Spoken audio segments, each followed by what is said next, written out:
Was Orochimaru a menace, or was he just misunderstood? Let's untangle that.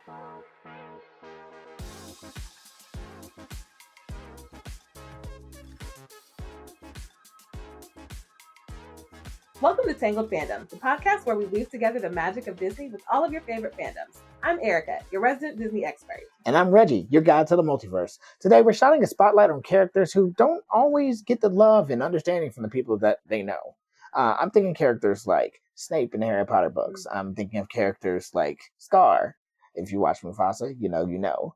Can you think of any characters yourself?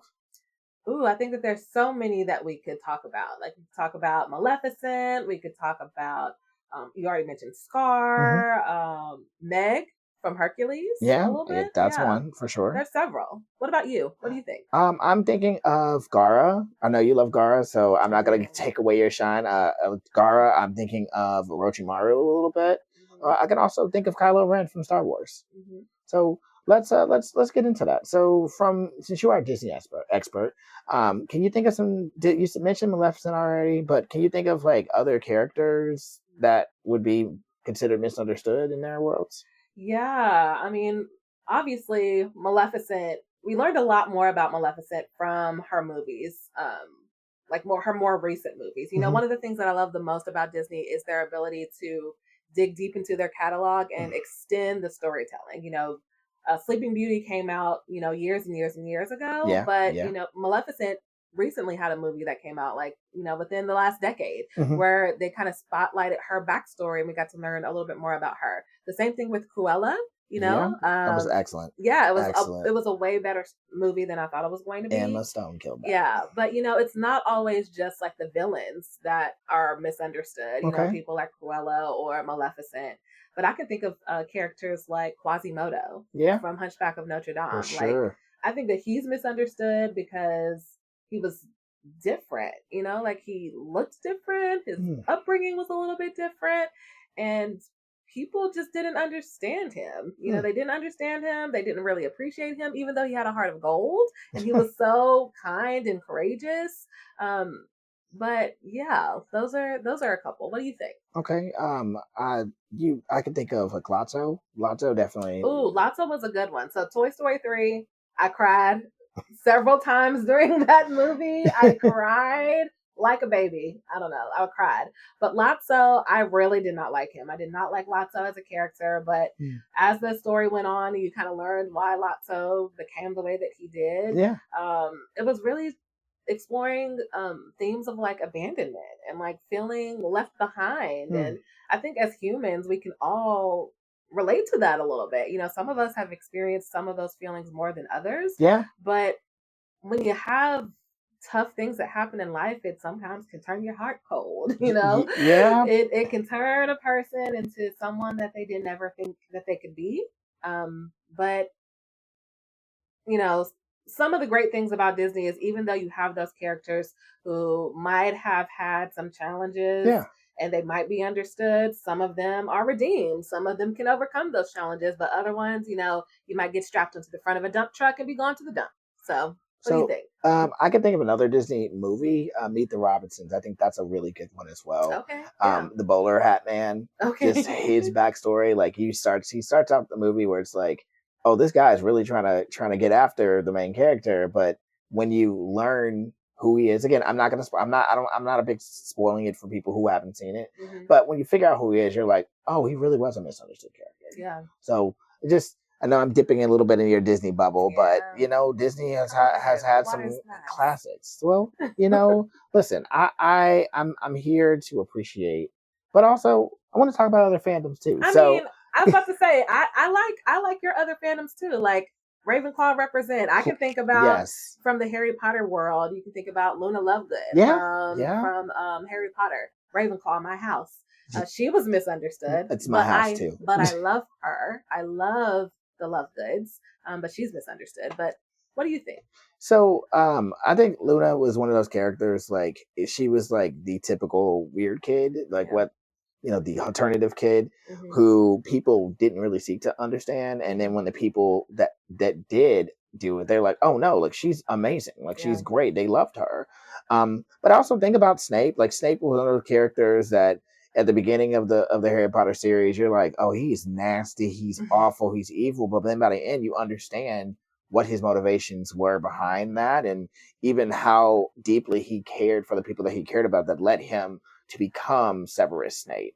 I think about Loki. I think about Loki went through a lot of loss. I mean, from the very beginning, he had an identity crisis. Was he of Asgard, or was he, a frost giant? Now, he didn't know that he was a frost giant at the beginning, but he always felt like something was different between him and his brother Thor. Yeah. So that motivated him to seek a glorious purpose. So I was happy when, and that's just Loki in comic books, but even, thinking about the series, like Loki had the opportunity to have like his redemption arc. And I thought that was really cool because you got to play with these characters more. You got to play in their world more. You got to understand them more, but also got to see them as the colorful characters that they are. Yeah. Another series that we've talked about before, just in our offline, Naruto. There are so many villains and characters that are being motivated by like trauma and loss, because it's a ninja series and there's wars and things like that. And like Orochimaru, yeah, he was definitely a creep for sure, but he was shaped by trauma. Like he sought knowledge and sought immortality so that he could never die. So he could always collect, he could collect other ways. And in the end, there were a lot of things that he created that other people used that helped get some other people closure. And he's not going to get credit for that, but that did happen. Yeah. So, these characters, like you've talked about Disney, I'm talking about these various fandoms, come from different worlds, but they do share like some similarities. Like we kind of talked about that loss, that trauma. Like, can you think of some other characteristics that these misunderstood characters should have in common? Yeah. I mean,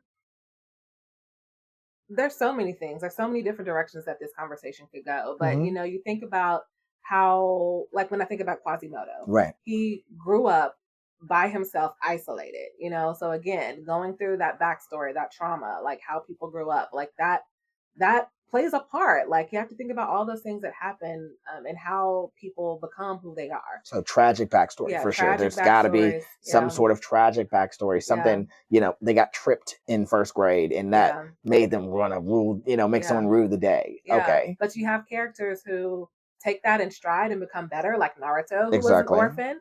But then you have people like Sasuke or, Orochimaru, who took it a different way, so you don't always have to.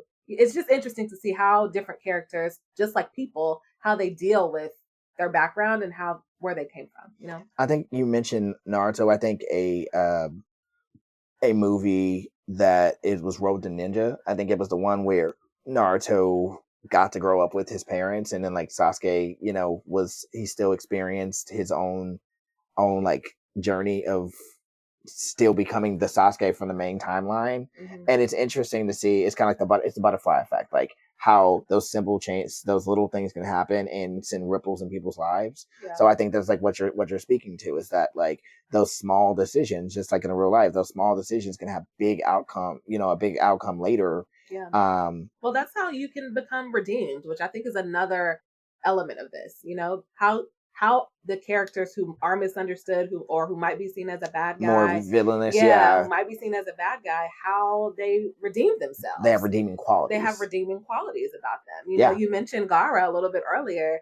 I hated Gaara at the beginning. She really did. I was like, there is no way that I will like this character. You kept telling me, just give it time. Like, you will actually really like him. Yeah. And I did. Yeah. Because he did have a lot of redeeming characters. And I think that there are so many characters that allow us to explore personal reckoning, overcoming and change and evolution, personal evolution. I think I agree with you. And I think that, like, there's complexities to the characters, from, what their motivations are, but also even their morality. Like, Loki, in a lot of ways, like, he moved for himself, but then there are other times he was moving for the love of others. Yeah. So it's like, it's interesting, because like when you look at these characters again, like they are way more colorful than they are black and white or gray. Yeah. So, with Disney, I could say, like, you see green, they're mean. Yeah. But like, in other ways, you don't really,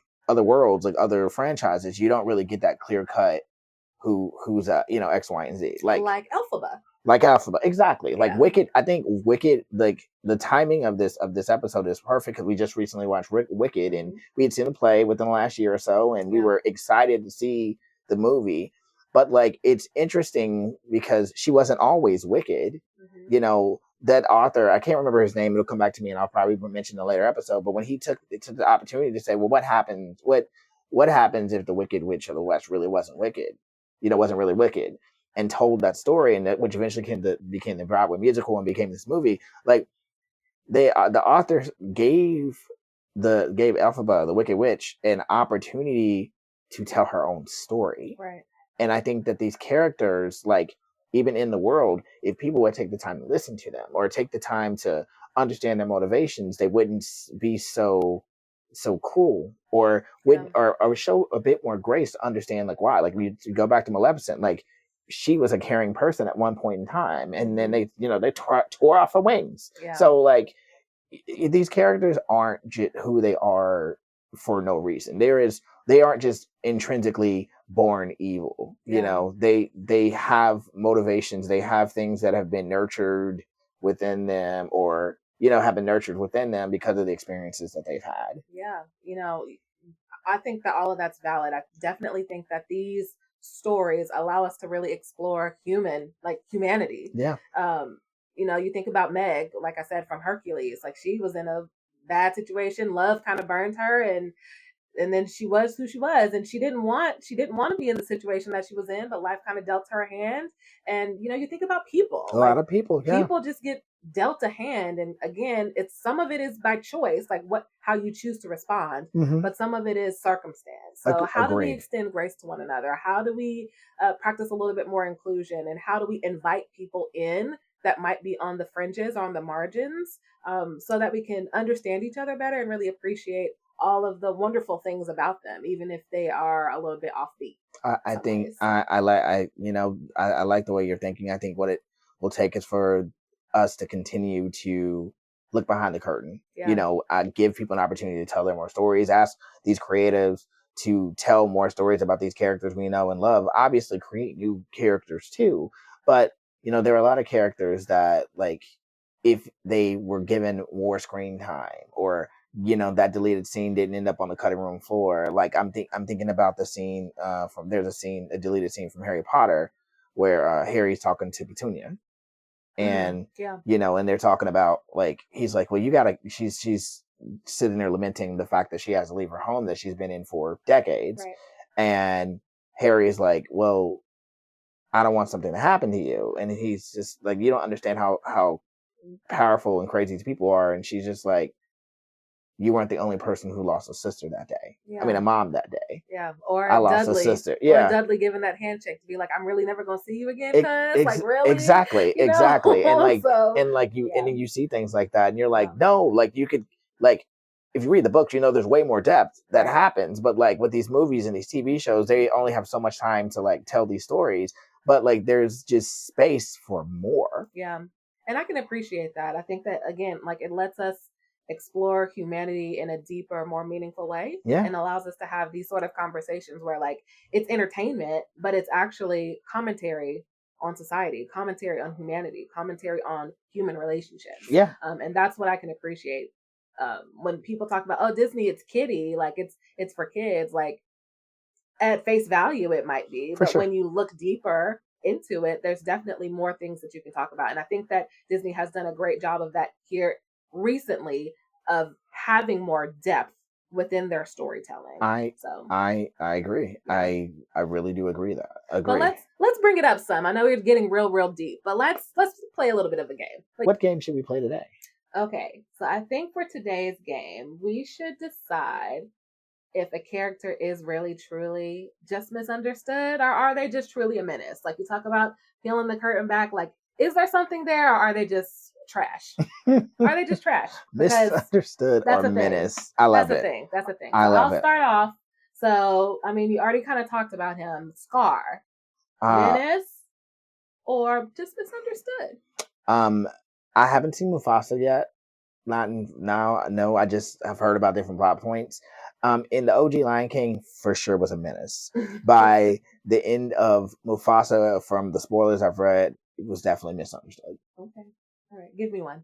Harley Quinn. If for those who don't know who Harley Quinn is, because we are speaking with a lot of assumptions that people know who these characters are. But Harley Quinn, Joker's girlfriend at one point in time. Now she's her anti-hero. Yeah. It's for the fans, just in Okay. case. But Harley Quinn, is she misunderstood or a menace? I definitely think that she was misunderstood. I think that, again, with the power of storytelling, from her genesis, where she started, to how her character evolved over time, we were able to learn a little bit more about her. And she is a little bit of a menace. We do like to get in trouble. We do like a little bit of trouble every now and again. But, I think that if I had to choose one, I would say misunderstood. Okay. So I have another one for you. Go ahead. So outside of the Disney realm. Okay. So some more so in your realm. What about Skywalker? So it's still Disney, but yeah. Anakin Skywalker from Star Wars. Okay. Anakin Skywalker, Lord, was misunderstood because Anakin was manipulated from the very beginning. Anakin started out as a character who idolized like the Jedi, and when he got to a place where his ambitions were starting to be realized, he fell in love, and people wanted to take advantage of his ambition and also his love, which led to him becoming a tragic character. He had a tragic fall because he didn't start out as Darth Vader. He was Annie. He was Anakin who was in love with Padme. He was Anakin who wanted to be a Jedi Master. Yeah. And when all of those different aspects of his character, the things that he associated with his character were cut from up under him, then he gave in to the dark side. Like Jedis are not, they're not so black and white. Like, of course you have the Jedis, you have the Sith, you have the dark and the light, but in reality, like, they have to operate somewhere in the middle and then decide based off of their actions which alignment they're going to be in. It's like, if you go back and really look at Star Wars, it's more about the balancing of the yin and the yang. Yeah. Well, who's all trash and all dark is the villain from the Hunchback of Notre Dame. Oh yeah, no, he was a menace. He was a full menace. On hot garbage. Go back and watch that movie. No, it's canceled. They need to put that one in the vault. If you know, that one needs to go in the vault for real. Honestly. Listen, I agree with you wholeheartedly. That character needs to be dumped, right? Yeah. So, but for our listeners, like, let's just take an opportunity and pause and ask yourself the question, like, which characters do you love that are misunderstood, or are they actually a menace? Like, just take a second, let us know in the comments, and let us know. But that's about it for today's episode, right? I think that's it. I mean, definitely like, subscribe, comment down below, let us know who you think is misunderstood or a menace, as Reggie mentioned, and share this out. Please talk to your other Disney friends or your non-Disney friends. Share this story out, or share this podcast out, and have them come and join us as we chat a little bit. Yeah. And we hope you gained a new perspective. So until next time, keep embracing the fandoms you love. See you real soon.